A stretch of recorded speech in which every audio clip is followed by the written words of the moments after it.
கண்டிப்பா அதுல எந்த தடையும் கிடையாது.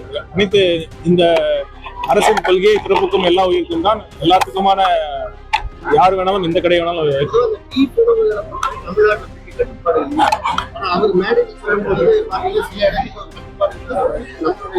இல்ல அரசு கண்டிப்பாக இது மாதிரி யாரா அந்த இடத்துல யாராவது குறிப்பிட்ட நபர் இல்ல குறிப்பிட்ட அமைப்பு இல்ல குறிப்பிட்ட ஒரு துறை மாதிரி பீஃப் ஸ்டால் வைக்கக்கூடாதுன்னு சொல்லியிருந்தாங்கன்னா கண்டிப்பாக உரிய நடவடிக்கை எடுக்கும்.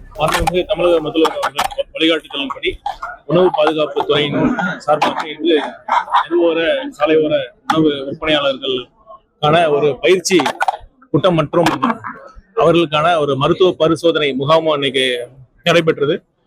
பாத்தீங்கன்னா தமிழ்நாட்டுல இந்த மக்களுடைய பசியை போக்குறதுல இந்த தெருவோர வியாபாரிகள் தெருவோர உணவு விற்பனையாளர்களின் பங்கு ரொம்ப அளப்பரியது.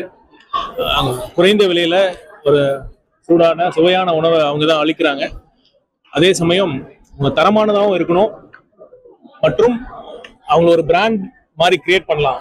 பாத்தீங்கன்னா நம்ம திருப்பதி திருமலையில போறப்ப அங்க இருக்கிற அனைத்து டீ ஸ்டாலும் பாத்தீங்கன்னா ஒரே மாதிரி அந்த எவர் சில்வர்ல இருக்கும். எல்லா கடையும் ஒரே மாதிரி இருக்கும். அந்த மாதிரி அவங்களுக்கான ஏன் நம்ம பிராண்டை ஏன் உருவாக்க கூடாது அப்படிங்கிற மாதிரி அந்த கருத்துல தான் நான் சிஎம் அவர்கள்ட்ட நான் பேசுறப்ப உடனடியா அது பண்ணலாம் ஒரு நல்ல ஐடியா அப்படின்னு சொன்னதுனாலதான் நம்ம ஒரு அந்த ஃபுட் ஸ்ட்ரீட்ங்கிற கான்செப்டை நம்ம கொண்டு வந்து இந்த மாதிரி ஒரே ஸ்டாண்டர்டைஸ்டு ஒரு வெண்டிங் கார்ட்ஸ், அதாவது உணவு வண்டி அப்படிங்கிற மாதிரி ஒரு ஸ்டாண்டர்ட் டிசைன்ல நம்ம டிசைன் பண்ணி வெவ்வேறு சைஸ்ல பண்ணி அவங்களுக்கு கொடுக்கலாம்.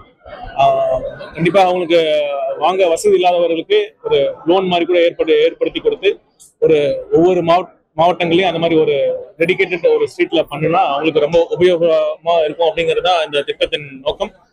முதல் கட்டமாக ஒரு 6 மாவட்டங்கள்ல ஒரு உணவு பண்ணலாம்னு நாங்க பிளான் பண்ணியிருக்கோம். அந்த உணவு ஸ்ட்ரீட்ல கார்ட்ஸ் இருக்கும், உணவு வண்டிகள் இருக்கும், ஒரே ஸ்டாண்டர்ட் டிசைன் பண்ண ஒரு எவர் சில்வர்ல எப்படி திருப்பதி திருமலையில இருக்கிற அந்த டீ கடை எல்லாம் பாத்தீங்கன்னா ஒரே மாதிரி இருக்கும், அதே மாதிரி ஒரு ஸ்டாண்டர்டா இருக்கும். பிளஸ் காமன் ஃபெசிலிட்டிஸும் அங்க ரெஸ்ட் ரூம்ஸ், அங்க வர மக்களுக்கான பயன்படுத்தக்கூடிய கழிவறைகள், அப்புறம் கை கழுவும் இடம், அப்புறம் அவங்களுக்கான பாத்தீங்கன்னா நிறைய கோரிக்கை எல்லாம் வச்சாங்க. அவங்களுக்கான பவர் தேவை, நிறைய நேரம் அவங்களுக்கு அவங்க ரெண்ட் நாங்க பே பண்றோம், அவங்க இபி சார்ஜஸ் பே பண்றோம், இபி கனெக்ஷன் வேணும்னு சொன்னாங்க. அது மாதிரி மின்சாரத்துறையிட்ட அவங்கள்ட்ட பேசி அந்த ஸ்ட்ரீட்ல இருக்கிறவங்களுக்கான ஒரு இபி கனெக்ஷன் மற்றும் அவங்களுக்கான ப்ராப்பர் லைசன்ஸ் அந்த மாதிரி கொடுத்து இந்த சாலையோர உணவு விற்பனையாளர்களையும் அவங்களுக்கான ஒரு தனிப்பட்ட ஒரு பிராண்ட் கிரியேட் பண்ணுங்கிறதா நம்மளோட அரசின் நோக்கம். நான் நிறைய முறை சாலையோர உணவு விடுதலை சாப்பிட்டுருக்கேன். எனக்கு அவங்க பெரிய ரெஸ்டாரண்ட்ல சாப்பிட்றத விட இங்க சாப்பிட்றது உணவு டேஸ்டா இருக்கும். பட் மக்களுக்கு ஒரு இங்க சாப்பிட்டா உடம்புக்கு பாதுகாப்பானதா இருக்குமா அப்படிங்கிற ஒரு ஐயம் இருக்கக்கூடாது என்பதற்காகத்தான் இவங்களுக்கு நம்ம ஒரு பயிற்சி கொடுக்குறோம். பிளஸ் அவங்களும் சுத்தமான அவங்களோட உடம்பும் பாதுகாப்பானதா இருக்கணுங்கிறதுக்காக அவங்களுக்கு மருத்துவ பரிசோதனையை இன்னைக்கு பண்ணியிருக்கோம். அவங்களுக்கு இந்த பரிசோதனை எல்லாம் முடிச்சுட்டு அவங்களுக்கு ஒரு சர்டிபிகேட்டும் கொடுத்துருக்கோம். இன்னைக்கு ஒரு 5 பேருக்கு நம்ம ஸ்பான்சர்ஸ் கார்பரேட்டோட ஸ்பான்சர் மூலமா அந்த உணவு வண்டி அந்த வெண்டிங் கார்ட்ஸ் நம்ம ஃப்ரீயா கொடுத்துருக்கோம். அப்புறம் இன்னொரு முக்கிய விஷயம் பாத்தீங்கன்னா, நீங்க உணவு கலப்படத்துல நீங்க அந்த எக்ஸிபிஷன் எல்லாரும் பார்க்கணும். எந்த அளவுக்கு நம்ம அன்றாடம் பயன்படுத்தக்கூடிய ஒரு ஹோட்டல்ல பேக்கரியில இருக்கக்கூடிய உணவுகள்ல எந்த அளவுக்கு அந்த கலரிங் ஏஜென்ட்ஸ் எந்த அளவுக்கு கலப்படங்கள்லாம் பண்றாங்க அப்படிங்கறத நம்ம பாக்குறப்ப உண்மையிலுமே அதிர்ச்சியா இருக்கு. என்னன்னா ஒரு சக மனிதனா நான் பாக்குறப்ப இன்னொரு நம்ம ப்ராஃபிட் 2 மோட்டிவ் தான் இருக்க முடியும். ஒன்னு அறியாமை, இன்னொன்னு ப்ராஃபிட் மோட்டிவ்.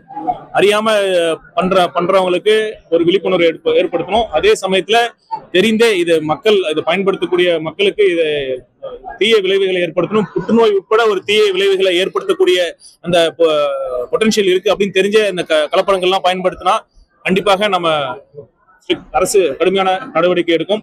அதை பயன்படுத்தக்கூடிய மக்கள் தயவு செய்து இந்த மாதிரி பயன்படுத்தாதீங்க. ஒரு ப்ராஃபிட் லாபம் நோக்கத்திற்காக இந்த மாதிரி பாதுகாப்பற்ற தடை செய்யப்பட்ட அந்த கெமிக்கல்ஸ் கலரிங் ஏஜென்ட்ஸை பயன்படுத்த வேண்டாம் என்று கேட்டுக்கொள்கிறேன்.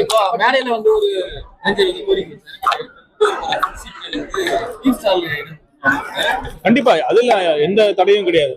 அனைத்து இந்த அரசின் கொள்கை பிறப்புக்கும் எல்லா உயிருக்கும் தான் எல்லாத்துக்குமான யார் வேணாலும் எந்த கடை வேணாலும்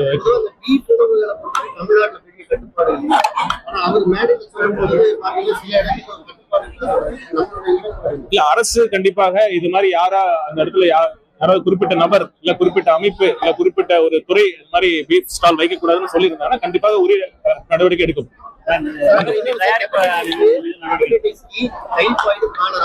எல்லாமே லாஸ்ட் பெரிய இருக்கு கம்மியே ஆகல. Because of street